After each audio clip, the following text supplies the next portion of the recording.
মুক্তিযোদ্ধা তো আমার পরম গৌরবের যে কটা কাজ তার মধ্যে সর্বোচ্চ সম্মান ও মর্যাদার কাজটা হলো আমার মুক্তিযোদ্ধা পরিচয়।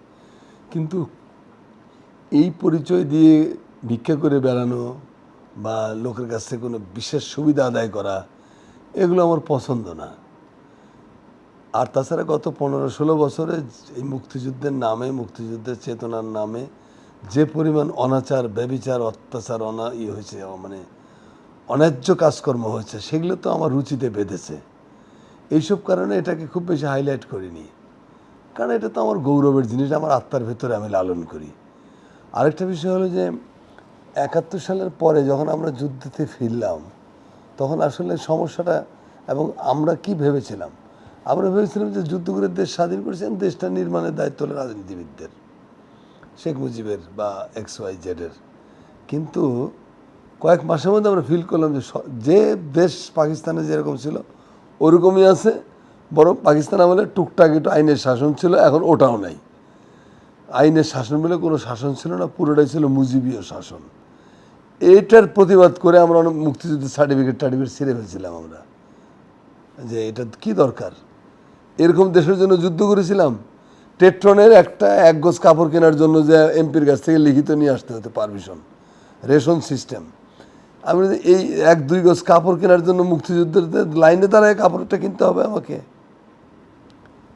চাল কিনতে যাব, আওয়ামী লীগের নেতাদের চিরকুট লাগে, নইলে দোকানদার চাল দেয় না। এইরকম একটা দুর্বিষহ অবস্থায় আমরা রাগের চোটে সব বন্যী উৎসব করছিলাম। আপনি কিসের কী হবে এগুলো, আমাদের কোনো ভ্যালু আছে নাকি, আমাদের কোনো সম্মান দেয় নাকি? এরা তো লুটেরা তন্ত্র কায়েম করলো, এবং এই লুটেরা তন্ত্র এতটাই বিভীষিকাময় ছিল যে ধরো 27-28 হাজার লোক হত্যা করেছে শেখ মুজিব শুধু রাজনীতি ভিন্ন মতো অবলম্বনের দায়ে। আবার 15 লক্ষ লোক তাদের লুণ্ঠনের কারণে, সীমাহীন লুণ্ঠন দুর্নীতির কারণে 15 লক্ষ লোক না খেয়ে মারা গেছে স্বাধীন বাংলাদেশে 74 সালের দুর্ভিক্ষে। এগুলো আমাদের প্রাপ্য ছিল। তারপরে আপনার 4র্থ সংশোধনী করে মুক্তিযুদ্ধের সমস্ত কিছু কবর দেওয়া হলো, একদম কবর দিয়ে এক না এক তন্ত্র ফ্যাসিবাদের বীজ এবং বিশাল বিষ বৃক্ষের চারা রোপণ করলেন শেখ মুজিব।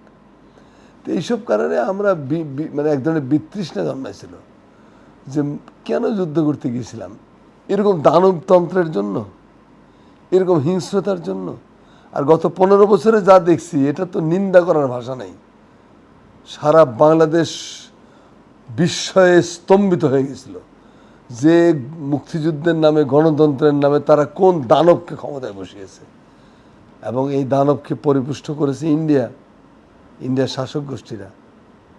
তো সেই সব কারণে ওইভাবে এতদিন পরিচয়টা কিছুটা অভিমান, আর কিছুটা মানে আপনার লোকলজ্জা, যে কী হবে পরিচয় দিয়ে। আমি তো কোনো বিশেষ ফ্যাসিলিটিস, বিশেষ কোনো সুবিধা আদায়ের জন্য নামটা ব্যবহার করছি না। এটা তো আমার প্রাপ্তিক সুর, আমার যুদ্ধ করেছিলাম, দেশ স্বাধীন করছি, বাস দায়িত্ব শেষ। এটাকে ভাঙায় ভাঙায় খেতে হবে এই মানসিকতা আমি বিশ্বাস করি না। কিন্তু বাংলাদেশে আরেকটা সম্মানের বিষয় যে সম্ভবত আপনি প্রথম বাংলাদেশের মুক্তিযুদ্ধ এবং একজন সম্পাদক, এই অনুভূতিটা কেমন লাগছে? এর আগে আর কোনো মুক্তিযুদ্ধ সম্পাদক ছিল কিনা আমি জানি না, এখন আমি দেখছি না, এখন নাই। না, এটা ভালো লাগে তো। আমি আমার যেটা ভালো লাগে সেটা হলো যে পত্রিকা হিসাবে যে পত্রিকাটির দায়িত্ব আমি নিয়েছি, সেই পত্রিকার কর্তৃপক্ষ, পত্রিকার বর্তমান যে বোর্ড অফ ডাইরেক্টরস, চেয়ারম্যান সহ অন্যান্য যারা MD সহ যারাই আছেন, তাদের প্রত্যেকের সাথে কাজ করে আমি খুব প্রীতবোধ করতেছি। তার কারণ হলো যে এই পত্রিকা এবং তাদের যে টিভি চ্যানেল যমুনা টিভি, এই দুটো প্রতিষ্ঠানের ভূমিকা আমাদের জুলাই বিপ্লবের সময় অসাধারণ ভূমিকা পালন করেছে। ওইটাই আমাকে আকৃষ্ট করেছিল যে যদি সম্পাদনার দায়িত্ব নিতেই হয় তাহলে যুগান্তরেরই নেব, এবং সেটাই হয়েছে। এবং আমি খুব প্রীতবোধ করি, কাজ করে আরাম পাচ্ছি।